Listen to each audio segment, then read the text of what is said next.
સીતારામ, જય શ્રી કૃષ્ણ. તો ચાલો આજે આપણે બનાવશું રીંગણનો ઓળો. તો જરૂર પ્રમાણે તેલ લેશું.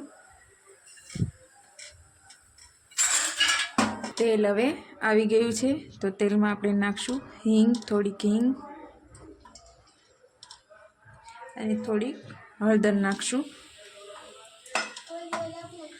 હવે મેં લીલા કાંદા સારી રીતે ધોઈને આપણે આમાં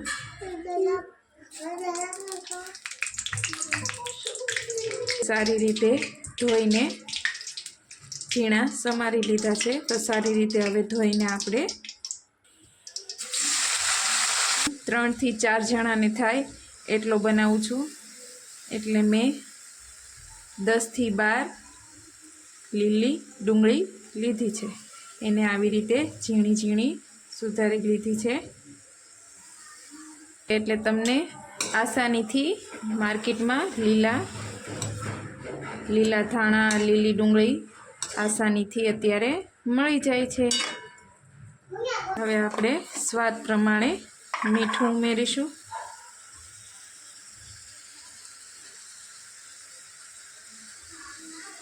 હવે આને હલાવી લેશું સારી રીતે.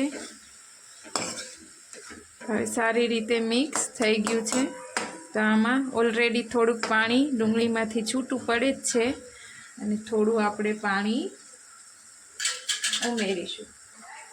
અડધા ગ્લાસ કરતાં પણ થોડું પાણી નાખીશું ચડવા માટે. આવી રીતે ઢાંકીને થોડીવાર માટે 10 થી 15 મિનિટ આપણે ચડવા દઈશું. ડુંગળી સારી રીતે ચડી જાય એટલે આપણે ઢાંકીએ તો ડુંગળી ચડવા દઈશું. પછી આવી રીતે થોડીવાર જોઈને ચમચાની મદદથી થોડીવાર સહેજ હલાવી પાછું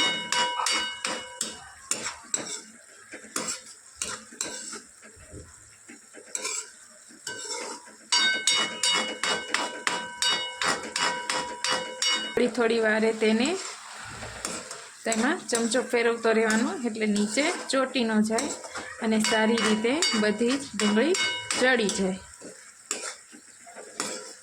પાણી બળી જશે અને તેલ છૂટું પડવા માંડે એટલે ડુંગળી ચડી ગઈ એમ સમજવાનું. તો હવે આપણે ડુંગળી ચડી ગયું એવું લાગે છે. તમે જોઈ શકો છો તેલ ધીમે ધીમે છૂટું પડવા લાગ્યું છે. તો હવે આપણે આમાં નાખીશું એક નંગ ટમેટું ઉમેરીશું. તો એ મેં જો 1 નંગ ટમેટું તે મેં આવી રીતે ઝીણું સમારી લીધું છે. હવે આમાં નાખશું 1 નંગ ટમેટું. હવે આને પણ 5-6 મિનિટ ચડવા દેવું હલાવીશું.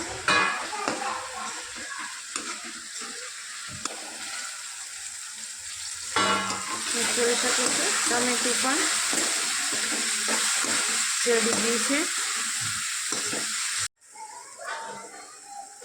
હવે ઉમેરીશું લીલા ધાણા, આદુ, લસણ અને મરચાંની પેસ્ટ, જેથી કરીને એમાં ખૂબ સરસ સ્વાદ આવે. મેં એક નાની વાટકી નાખેલું છે. તમે તમારા સ્વાદ પ્રમાણે નાખી શકો.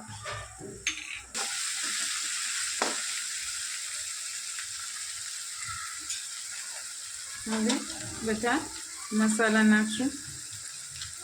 તો ધાણા જીરું પાવડર 1 થી 1.5 ચમચી, લાલ મરચું પાવડર તમે તમારા સ્વાદ પ્રમાણે નાખી શકો. તીખું ખાતા હો તો વધારે અને મોળું ખાતા હોય તો થોડું ઓછું. અને થોડો આપણે નાખીશું ગરમ મસાલો, જેથી કરીને સ્વાદ સારો આવે.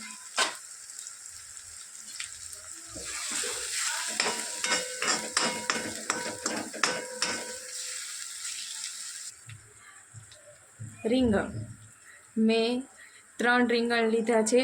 એને ગેસ ઉપર શેકી લીધા છે. હવે નાખશું રીંગણ.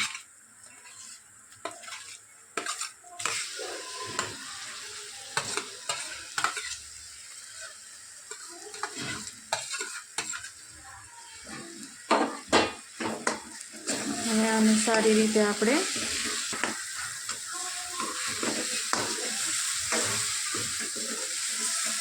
થોડા લીલા ધાણા નાખીશું.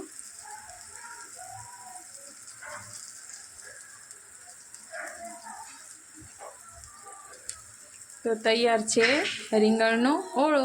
શિયાળામાં રોટલા સાથે ખૂબ જ ખાવાની મજા આવે તેવો ટેસ્ટી અને સારો ઓળો. તો તમે પણ બધા એકવાર ઘરે જરૂરથી આવી રીતે ટ્રાય કરજો. ખૂબ જ સરસ, સ્વાદમાં પણ સરસ લાગશે અને ટેસ્ટી પણ લાગશે.